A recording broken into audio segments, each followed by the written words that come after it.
This is the Dawes Galaxy, British made bike on which people have for generations used as a touring machine.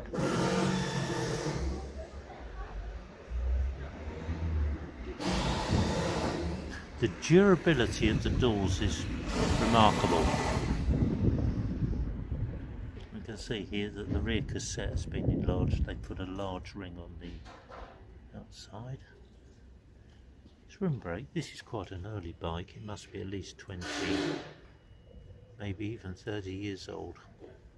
The rack system is totally durable. The frame here is metal. It's steel framed. There's a Brooks saddle. Look how warm that is. That beautiful patina on it of thousands of miles. Pannier.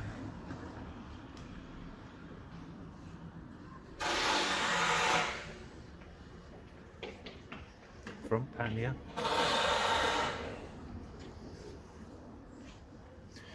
Has a Shimano dynamo on the front. These are the brakes, quite early brakes, aren't they? The bars, again it's Shimano components on the bike. Hasn't cut the stem, good idea, and then you've got flexibility on the height. Do you want the bars?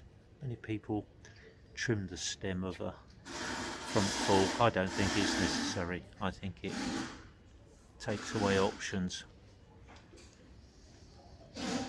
Outers, 3 rings, 3 chain rings. I think this one's interesting. This has a 631 steel. Reynolds 631. This is a more high-end frame. I just want to run through over this because this bike, although it's not brand new and looks so worn, has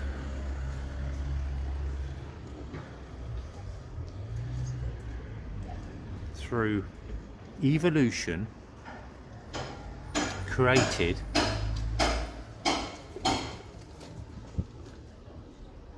the penultimate touring cycle.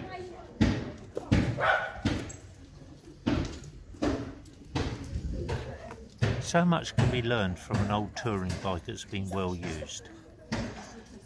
Blackburn racks on this.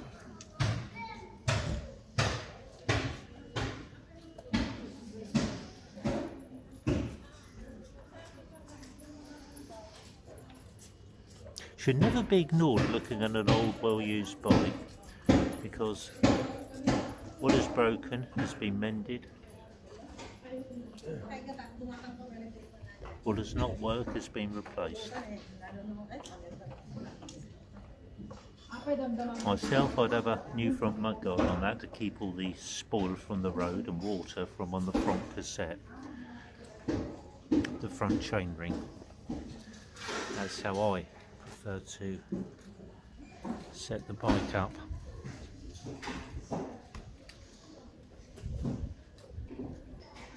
That's my preference. Keep the water and the dirt from the chain ring on the front, and you prevent wear and corrosion, particularly to the bottom bracket. That can be a hell of a pig to get out sometimes. I'm a 34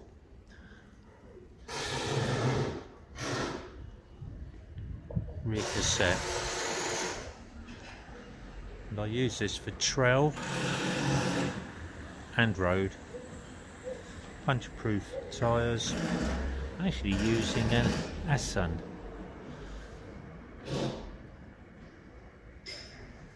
Arison Chinese puncture-resistant tyre.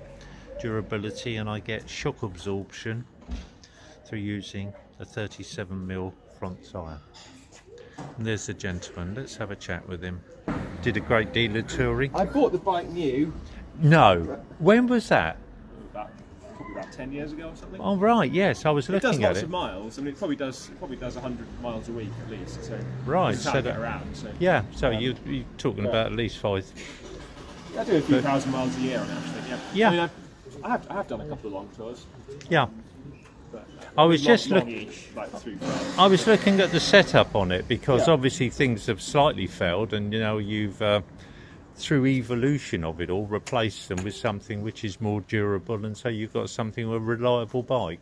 Fairly, yeah. Yeah. I mean, there's always the odd things that Yeah.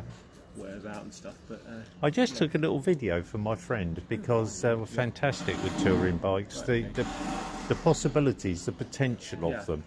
You know, you can tour the world on them. They're Yeah. that reliable. yeah. And whether you choose to or not, it's another thing. The Galaxy is such a wonderful name in Yeah. touring, isn't it? It's just been there forever. I got when I think so when I bought it, I got the bottom bracket wore out after a few years, as they Yeah. do, and I couldn't get it out.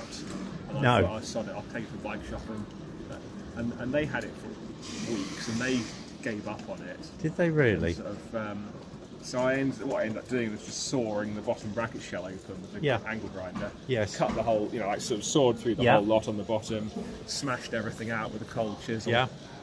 Welded it back up and Yeah. put sort of like threads, because obviously I trashed the threads and doing that. Did you? Yeah. Get these sort of repair bottom Yeah. bracket bearings that screw together inside Yeah. the shell.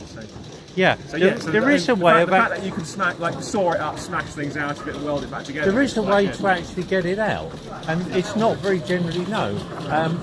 You clamp the whole removal spline Yeah. in place, and then, because what happens on these removal splines, they just put a lever on it and chew up the thread. I had the same on my bike, but you're able to remove it. And the other way that I prevent corrosion and get the chain lasting longer is a mudguard and mud flap that stops all the water getting on the front. It really works, and you're able to take them out. Yeah, it's a shame I never met you before, because a chum of mine had the same problem. Right. It's you use a G-clamp and a long lever, so it holds the spline tool in place. I think You put a they G-clamp did across- all that in the bike shop. Did they? I think they had a sort of metre long bar on the. Yeah, you need to. The thing is, it pulls out, and if you can clamp the two together, I'm hold sure- it I'm in sure place. they've done that. Yeah, but I mean, but- when I take them off now, I did the same thing. I've got one for each side. Yeah. And I put a bolt through the middle and bolt them together. oh, that's an excellent. It's a better idea. Yeah, yeah. Yes. I just mentioned that because so many bikes are written off because of that. Sometimes very good bikes. Well, that's what they were saying. They were saying sort of, we can't do anything to it. So I was thinking, okay, either it's a write-off or I take an